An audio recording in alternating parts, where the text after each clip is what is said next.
Office के पश्चात में डॉक्टर ललित भान जी का एक बार उनको इन्वाइट करना चाहूँगा। वो भी आपको बहुत अच्छे आपको फार्मूला सिखाएंगे। डॉक्टर ललित भान जी का एक बार जोरदार ताली के साथ स्वागत करें।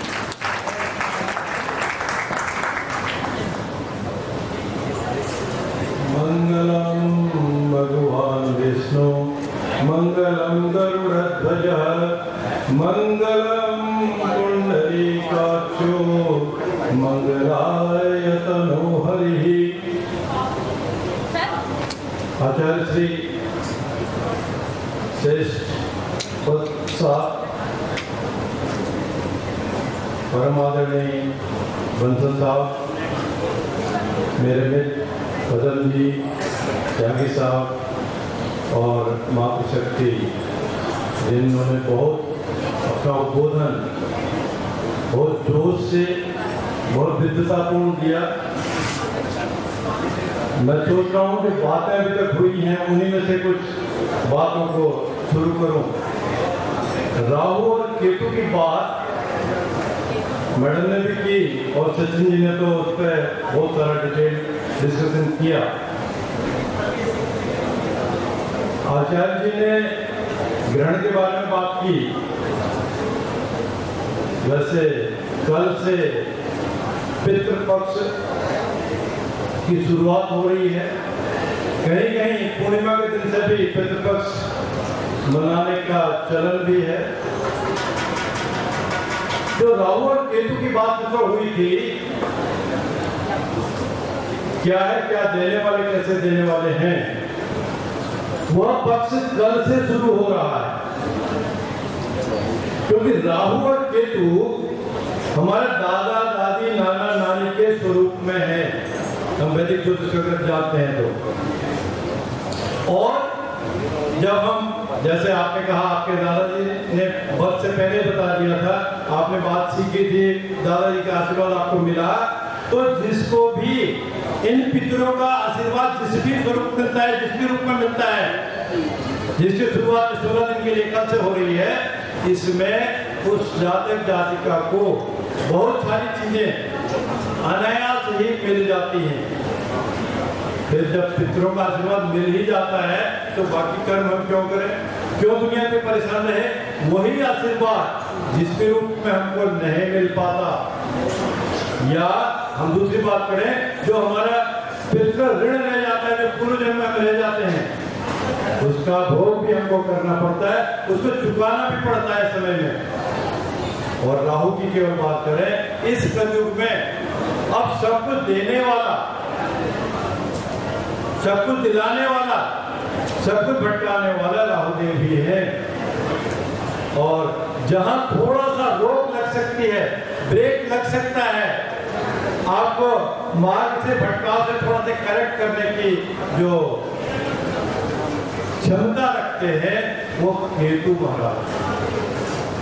नाड़ी के बारे में सचिन जी बात कर रहे थे, कौन सा ग्रह सबसे इंपॉर्टेंट है, ग्रह या बहुत पावरफुल है। ग्रह सब इंपॉर्टेंट है, सब पावरफुल है। अलग अलग पद्धति जो वैदिक ज्योतिष के इनसे निकली हुई जो पद्धतियां हैं, उनमें कुछ अलग माना जाता है। वैदिक ज्योतिष कहती है 6, 8, 12 के स्वामियों से अच्छे फलों की हम उम्मीद नहीं कर सकते या नहीं देते। वही तो वैदिक ज्योतिष का ही एक दूसरा जैमिनी ज्योतिष है। जैमिनी ज्योतिष कहती है जो ग्रह आत्म कार्य का हो, अर्थात जो सबसे अधिक अंशों के हों। वैदिक में तो मान लिया जाता है जो अधिक है, वृद्धावस्था में, वृद्धावस्था में आ जाते हैं, उनमें फल देने की क्षमता नहीं है। लेकिन वही जैमिनी कहती है आत्मकारक 30 डिग्री के भी हो, 29 डिग्री के भी हो, तो वो जो ग्रह है किसी भी भाव के स्वामी हो और कहीं भी उपस्थित हो, किसी के साथ युद्ध कर रहे हो, उसका प्रभाव उस जातक जातिका के जीवन काल में सर्वाधिक होता है। और आत्मकारक का मतलब है जिस पर बड़ों का, माता पिता का, पूर्वजों का, पितरों का, गुरु का आशीर्वाद मैक्सिमम होता है। वो चाहे 6, 8, 12 का स्वामी क्यों ना हो, लग्न से क्यों ना हो, किन पितरों के स्वामी क्यों ना हो, उसका प्रभाव भी हमको ध्यान रखना ही चाहिए। मंत्री साहब ने जो बात कही कि हाँ चलित और जो लग्न कुंडली है इन दोनों का मिलान बहुत अच्छे से और जरूर करना चाहिए। आपकी परमिशन के साथ एक थोड़ा सा जो वैल्यू एडिशन करना चाहता हूँ। जो पराशरी पद्धति है, पराशर थोड़ा सा आपने आपको बताया है, आप डिविजनल चार्ट तो बनाइए, लग्न कुंडली चलित कुंडली तो बनाइए, लेकिन उसमें बर्थ टाइम रेक्टिफिकेशन का सिद्धांत भी है, जन्म समय शोधन का सिद्धांत भी है। कभी कभी क्या है, हम जन्म शोधन सिद्धांत कैसे करें? गंडांत में कोई ग्रह है, गंडांत में अगर आपका लग्न आ रहा है तो वो बदलाव में आ जाता है। स्पेशलिस्ट ने कहा है कि चलित में है ना 3 डिग्री तक के ग्रह या लग्न जो है ना बदलाव करने की टेंडेंसी रखते हैं। तब हम क्या कर रहे हैं? हम वास्तव में जिसके बारे में बात कर रहे हैं कुंडली उसी की है क्या? ना कंप्यूटर ने गलत बताया, ना उस ज्योतिषी ने गलत बताया, ना उस देवकी ने गलत बताया। तो बर्थ टाइम रेक्टिफिकेशन हमने नहीं किया, या हमने नहीं सुना, या हमको नहीं आता। तब क्या होगा? हम बात तो कर रहे हैं, डिटेलिंग तो कर रहे हैं, प्रेडिक्शन तो कर रहे हैं, सामने वाला वही कह रहा है नहीं ऐसा तो नहीं, ऐसा तो नहीं। हाँ, कुछ आपकी परीक्षा लेने के लिए धूप लोग भी आ सकते हैं, तो सब हर कुछ ऐसा नहीं है। फिर वो जन्म शोधन का सिद्धांत करें, वो सिद्धांत करने के क्या तरीके हमारे पास है? छोटी सी बात करते हैं। सबसे पहले वो जातक जाति का आपके सामने होने चाहिए। आप उनका शारीरिक अंगों का विश्लेषण कर लीजिए या उनके बारे में पूछ लीजिए, उनके लग्न से द्वादश भाव तक के सारे भावों की व्याख्या तो करनी ही चाहिए। ये नहीं पंडित जी थोड़ा सा देख लीजिए, थोड़ा सा बता दीजिए, वो थोड़े से काम नहीं होता भी। वो थोड़े से अगर काम हो रहा है वो थोड़ा ही होता है। फिर दूसरी बात, आप किसी वैदिक ज्ञान की दूसरी विधि को आप जानते हैं, चाहे वो नाड़ी ज्योतिष से आप मिलान करते हैं, चाहे आप शास्त्र से मिलान करते हैं, या फार्मेसी से मिलान करते हैं, हाथ से मिलान करते हैं। अगर आपकी हथेली में गुरु की उंगली टेढ़ी है, गुरु की उंगली छोटी है, गुरु पकड़ दूषित है, तो उस जन्म कुंडली में भी गुरु आपको अच्छे फल देने वाले नहीं होंगे। आप उसे जन्म शोधन के लिए मिलान कर दीजिए। शनि का पर्वत अगर फूला हुआ है आपके हथेली में, शनि आपको अच्छे फल देने वाले नहीं है।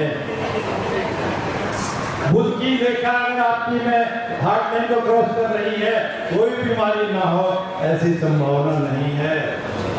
शनि की पर्वत के नीचे कोई भी रेखा अगर टूटी हो, जंजीराकार हो, लूप बन रहा हो, या सुप्रीम शनि के पर्वत के नीचे बनते हो, किसी भी रेखा में मुख्य रेखाएं हो या गौण रेखाएं हो, तो कोई परेशानी आपको ना आए, भाग्य आपका साथ दे रही है, ऐसा तो पॉसिबल नहीं है। तो ये जन्म शोधन का सिद्धांत हम कोऑर्डिनेट जब करते हैं फिर हमको प्रेडिक्शन में बहुत आसानी है। हाँ, दशा गोचर तो बात सही। मैं एक बात कहना चाहता हूँ, इसके अलावा जिस चीज को हम लगभग भूल चुके हैं, बहुत से विद्वान, बहुत से नामी ग्रामीण विद्वान भी उस कार्य को नहीं कर रहे हैं। आप मैनुअल कैलकुलेशन ठीक है, बंदर साहब ने का जो सॉफ्टवेयर है, आज के समय में जितने भी सॉफ्टवेयर हैं सबसे बेस्ट माना जाता है। उससे नहीं सामने बैठे जिससे नहीं करा, उसमें लेवल ऑफ एक्यूरेसी बहुत ज़्यादा है। नंबर 1, नंबर 2 अपडेशन बहुत जरूरी है। लेकिन उसके बावजूद भी हमको मैनुअल कैलकुलेशन आनी ही चाहिए। क्यों? कभी कभी किसी का भी सॉफ्टवेयर हो, कभी वायरस आ जाता है, तब वो कहीं गलतियां दे देता है। वो गलतियों को चेक तो कर लेंगे, हमको मैनुअल आता तभी तो चेक कर पाएंगे। उसमें कुछ घटना हुई थी, उसके बाद में छोड़े, उसमें सायंकाल का समय था, लगभग सनसेट का समय, और उस सज्जन के कुंडली में जो सूर्य की स्थिति है वो दिखा रहे हैं एकादश भाव में, बस सनसेट होने का तो बावजूद की स्थिति कैसे हो सकती है? तो आपका लग्न गलत है और सूर्य उसी राशि में थे जिस समय थे। ये हमको ध्यान खुद रखना होगा। और कभी कभी हमारे कोई टूल टैकल नहीं होते, अर्थात कुंडली नहीं होती, प्रश्न शास्त्र पे आपको ध्यान नहीं है। वैसे तो लगभग हम सूर्योदय का समय मालूम कितने डिग्री के सूर्य हैं हम निकाल लेते हैं, फिर भी जो दीर्घ राशियां हैं, वृश्चिक राशियां हैं, एग्जैक्ट 2 घंटे का समय तो नहीं है, पौने 2 से 1.25 घंटे तक का है, फिर हम कैसे उनको निकालें? उसके लिए एक दूसरी पद्धति है। हालांकि उसके मास्टर जो हैं मेरे मित्र मनोज जी आ गए हैं मेरे कहीं से। उस विद्या के मास्टर मनोज जी हैं, पर मैंने भी कुछ सीखा, मैं भी उस चीज़ को थोड़ा सा समझता हूँ। उसमें एक गैर विज्ञापन देकर अपनी वाणी को विराम करूँगा। अभी लास्ट मंडे, परसों मंडे आएगा, इस मंडे के दिन जहाँ मैं रहता हूँ वहाँ से एक मेरे सीनियर हैं, वो अब मुझे मित्र ही मानते हैं और मैं सीनियर मानता हूँ। उनका फोन आया, पंजाब कहाँ हैं? मैंने कहा घर में। मैं आपसे कुछ मिलना चाहता था, बात करना चाहता था, और मैं अपनी बात किसी को बोलने की स्थिति में नहीं हूँ। ये बात मैंने मन में से शेयर की है। तो मैं तो सर मैं आ रहा हूँ, भोजन कर रहा हूँ, करके आ रहा हूँ। तो मैं उनके पास गया। मुझे इतना पता था उनकी वाइफ कुछ बीमार हैं, व्रण रोग से पीड़ित हैं। जब गया, बात करने के बाद आधा घंटा लगभग हो गया, तब उन्होंने कहा कहते पहले इमरजेंसी एडमिट किया, आईसीयू किया, सीसीयू किया, और उसके बाद वो 2 दिन से कह रही है कि मेरे को ना ट्रीटमेंट मत करो क्योंकि ठीक नहीं होना मैंने। तो उस समय जब मैंने घड़ी देखी, उसमें जो घड़ी की पद्धति है, नॉर्मली वो भाषातम ज्योतिषी जानते हैं 11 और 3 का संबंध बनता है। 11 और 3 का संबंध घड़ी के हिसाब से तो पॉजिटिव आंसर माना जाता है, लेकिन पॉजिटिव कैसा है उसको इच्छा पूर्ति कहते हैं, फुलफिलमेंट ऑफ डिजायरेबिलिटी। तब मैंने, और वो परेशान थे, उन्होंने अपने दोनों ब्रदर लोगों को भी सबसे बुला लिया था। उनको लग रहा था ये एंड स्टेज है, या डॉक्टर ने ऐसा कुछ सिम्टम दे दिया। जब मैंने 11 दिन का सिम्टम बताया, मैंने तब उनको बताया, तो उनके 2 बेटे भी आ गए। मैं कहता जी आज तो कोई डिसीजन नहीं हो रहा है, पॉजिटिव या नेगेटिव।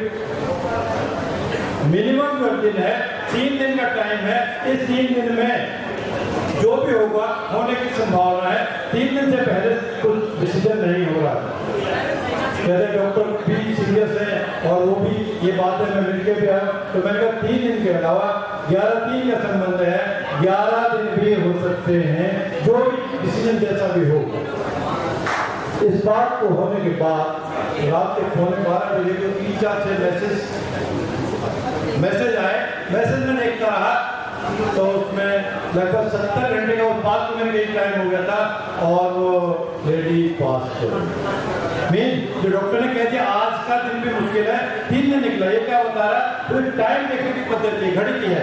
इस समय होने गुजरा, हम इस समय का लगने और चंद्रमा की स्थिति से प्रिडिक्शन कर सकते हैं। बहुत सारे मीन्स हैं, मेथड हैं। बहुत टाइम मैंने ले लिया, आपको अटपटा लगा, कैसा लगा मैं माफी चाहता हूँ। और आज की बात इतनी। जय श्री राम। सचिन जी को बहुत धन्यवाद।